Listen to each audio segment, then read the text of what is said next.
All right, so today we're diving into um, Mm-hmm. Victor Lowenfeld's 1949 book, Okay. Creative and Mental Growth. Right? And it's all about Yeah. how kids develop Yeah. artistically. And I think this is going to be fascinating. Oh, absolutely. This book is like a classic Yeah. in the field of art education, and it I can't wait. was really groundbreaking for its time. Yeah. You know, recognizing that kids' art Right. isn't just about the finished product, it's like a window into It's a process. their thinking. Yeah. Yeah, how they see the world. Yeah. So let's start with the beginning. You know, Lowenfeld talks about this scribbling stage. And I think we've all seen this. Yeah. You give a toddler a crayon, and they just go to town and make So- these what look like random scribbles. Chaotic, wonderful. Right. But it turns out there's a lot more to it. Yeah, there's so much more going on there Yeah. than meets the eye. Lowenfeld observed that for toddlers, it's all about Oh, really? the kinesthetic experience, you know, that joy of movement and The feeling of the crayon it's in such gliding across the paper, they're not really aiming for a recognizable image at this point. that makes sense. Mm. I can picture my little nephew, you know, just like giggling away.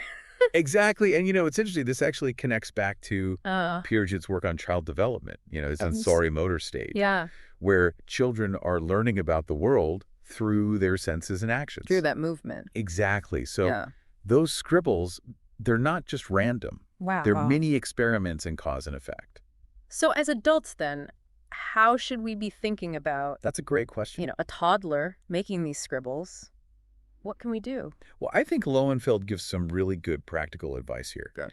He suggests offering tools that encourage those big free movements, So like big crayons. big crayons, chunky Yeah. markers, things like that. Okay. Watercolors are too runny at this stage. Pencils might be too sharp. Too much control. Yeah, it's about giving them tools that allow for that free exploration. So finger painting, what do you think, good or bad? You know, finger painting can be great, Yeah. but Lowenfeld actually cautions against making it the only medium. Oh, interesting. Because even at this young age, you know, toddlers want to use tools. They want to hold something. Yeah, they have that instinct. That's fascinating. So it's about providing that variety. Okay, so we've got these little ones experimenting with making marks and that sensation of moving the crayon around. What comes next? So this is where the concept of the schema comes in. Wow. And think of it as like a recurring symbol that a child creates. Okay. Kind of their shorthand for representing something. Like how a kid always draws people as stick figures. Exactly. And it's not about realism at this point. It's about what Lowenfeld calls active knowledge. Active knowledge. Okay. Yeah, so that schema, it's not about copying what they see. It's about expressing what they know about something. What's important to them? What's important to them Oh. exactly. So I'm picturing a kid drawing their family and the parents are taller than the kids, or maybe the family pet is like front and center Yes, because that's important. it's their world. Yeah. It's not a photograph. It's a representation of their relationship. That's how they see it. Exactly. And you know what's so cool is that each child's schema is unique. Oh, that makes sense. One child might draw big hands on everyone because hands are how we hug. Another child might emphasize everyone's smiles because, you know, happiness is key in their family. It's their own personal language. That's so cool. Yeah. So it's more than just like, oh, the kid needs to learn how to draw better. It's like, what is the kid trying to tell me Exactly. by drawing it this way? It's a form of communication. Yeah. And Lowenfeld gives this great example in the book about a child drawing himself reaching for an apple. Okay. And the child's arm is like elongated. The hand is exaggerated, Yeah. showing just how much he wants that apple. It's about the desire, It's about the desire. not the realism. Exactly. It's not anatomically correct, Right. but it's emotionally powerful.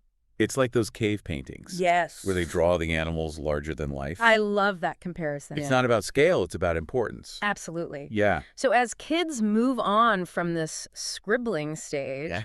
they start to grapple with this concept of space. Okay. I imagine this is where things get more complex. It does get more complex, and what Lowenfeld noticed is that Cool. kids don't initially understand space the way that we do as adults. Of course. So they might draw a house, a person, and a car all on the same page, but they're all just floating separately. There's no relationship. No sense of perspective in the way that we think about it.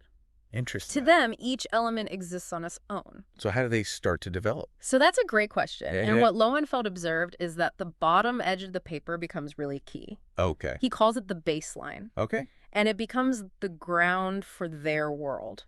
So they start placing things on this baseline, Interesting. and that's their first step towards understanding how things relate to each other spatially. So the paper itself becomes a landscape for them. Exactly. And then you have these amazing X-ray drawings Oh, yeah. where kids will show you the inside and the outside of things at the same time. Oh, I love those. I've seen those. They're so funny. They're delightful. Yeah. Like a house with the furniture visible through the walls. Right. Or a person with their skeleton showing. Exactly. And remember, they're not bound by the same rules of visual logic as we are. It's what's important to them.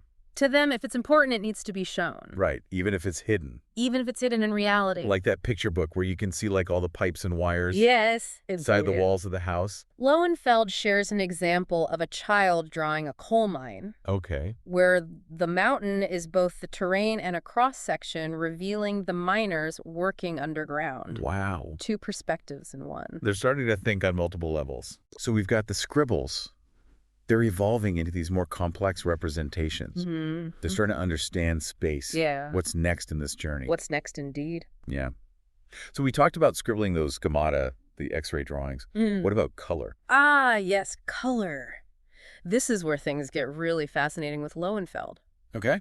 He observed that children's initial responses to color are very emotional. Okay. They're drawn to bright, vibrant colors.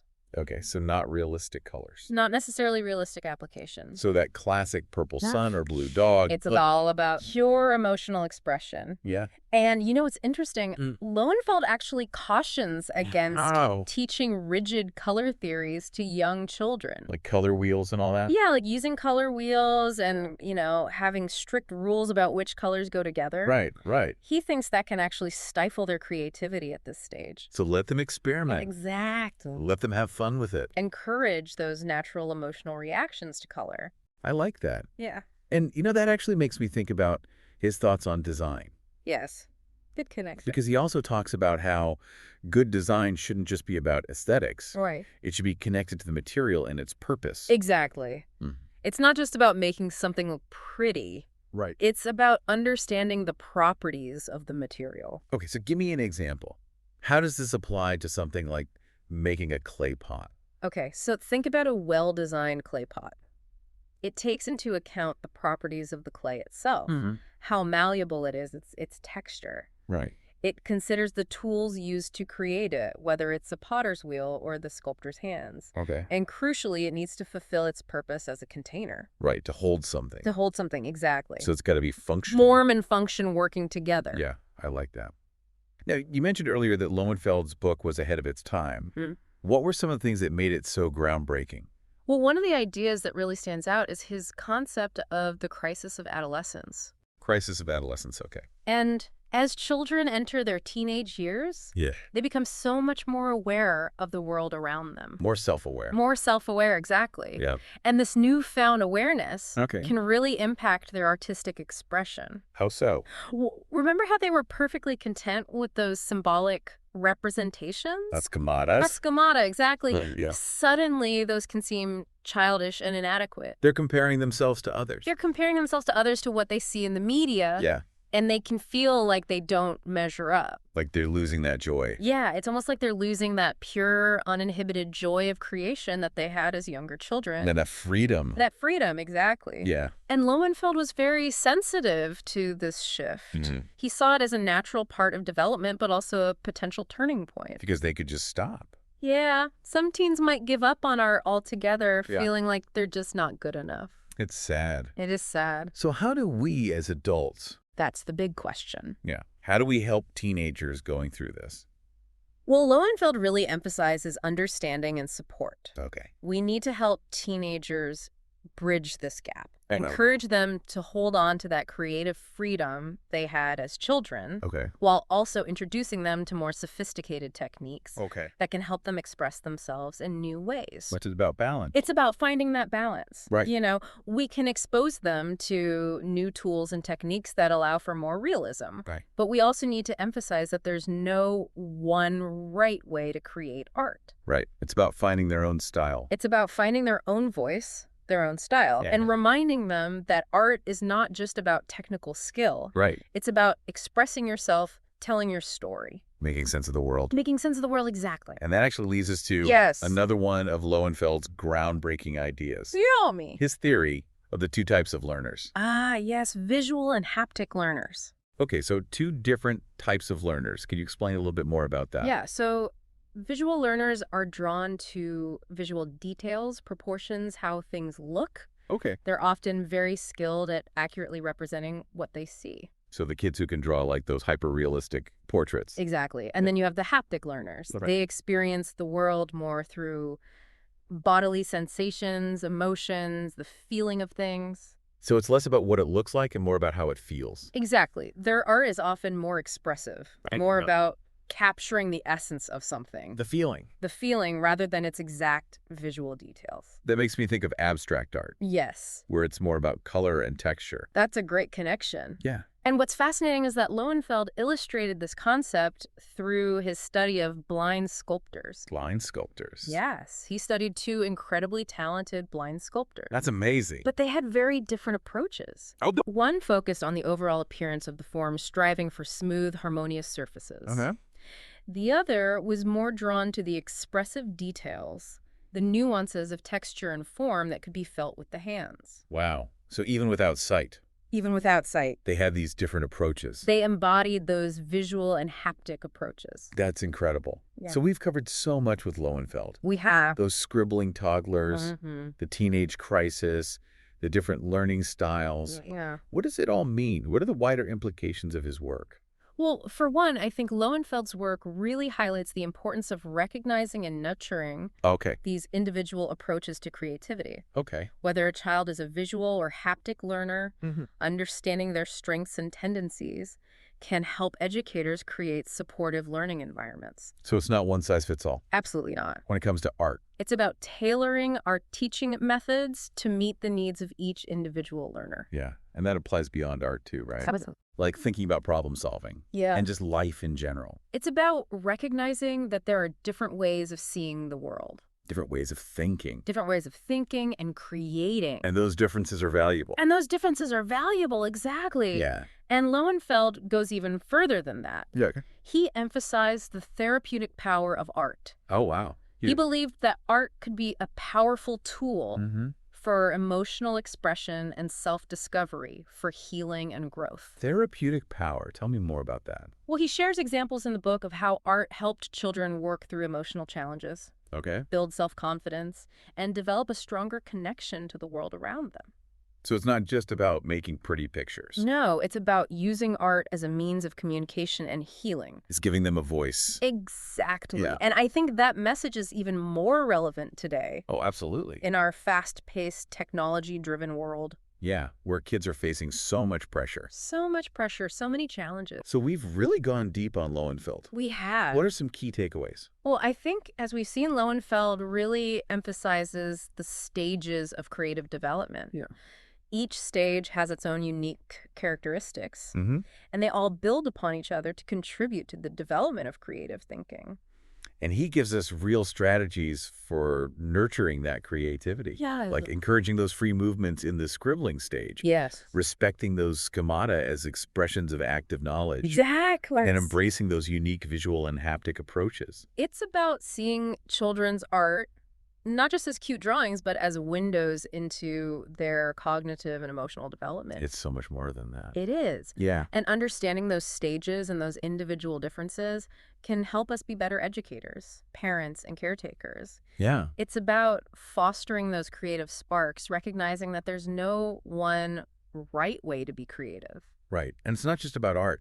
Exactly. It's about giving them those tools It's about equipping them with those creative tools to navigate the world, to think outside the box. to approach challenges with ingenuity and resilience. Absolutely. Now, Lowenfeld's book was written in 1949, A while ago. a while ago. Yes. But it's still so relevant today. It's remarkable how relevant his insights remain. Yeah. Which raises an interesting question for our listener. What's that?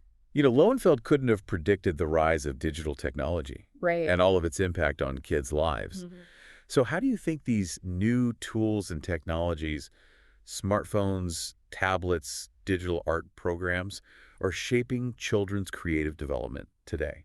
That is a great question and something to really ponder as you continue to explore this field. It's a whole new world of creativity out there. It is. It's been an amazing journey exploring Lowenfeld's work. It has. And I hope you all feel as inspired as I do to nurture that creativity in the children in your lives. I hope so too.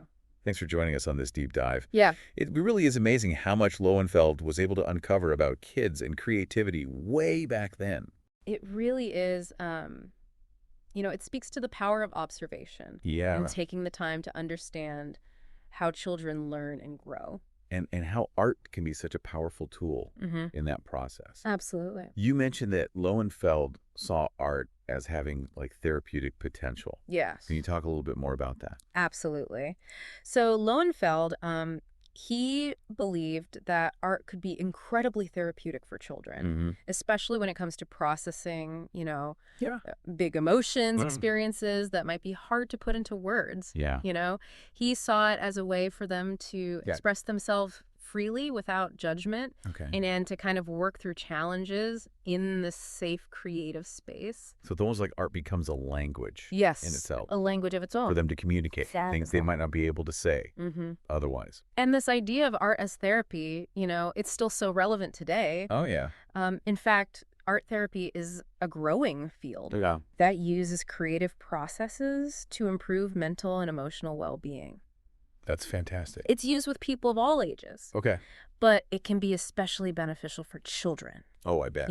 who might not have those same verbal skills as adults Right. to express what's going on. I could see how that could be so powerful for kids, who are dealing with family issues or Absolutely. social pressures or even just... Yeah, or even just the everyday stresses of growing up. Right. Art can provide that safe outlet, Mhm. a way to process those emotions and to find some sense of control Yeah. in situations that might feel overwhelming. It's like giving them a voice. Yeah, They don't right. even know how to use it. Yeah, and it's not just about expressing negative emotions Yeah. either. That's true. Art can also be a way to celebrate joy, Mhm. to explore identity, Right. to Yeah. connect with others, to build confidence. This has been such an insightful It has. deep dive. I feel like I've learned so much about how kids' creativity develops Yeah. and how we can help nurture that. It's been a great exploration of Lowenfeld's work.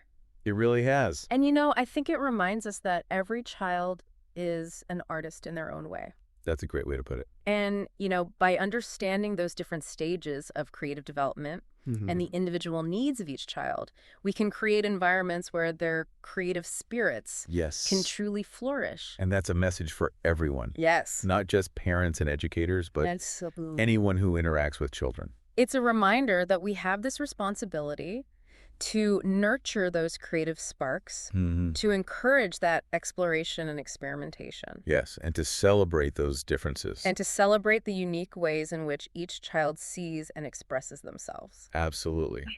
So as we wrap up our deep dive into Lowenfeld's work, Mm-hmm. I think it's worth leaving our listener with one final thought. Okay. He wrote this book in 1949, Right. long before the digital age. A different world. It really makes you wonder what Lowenfeld would say about the role of technology in kids' creativity today. That is a fascinating question. Yeah, like how are smartphones, tablets, all those digital art apps Mm-hmm.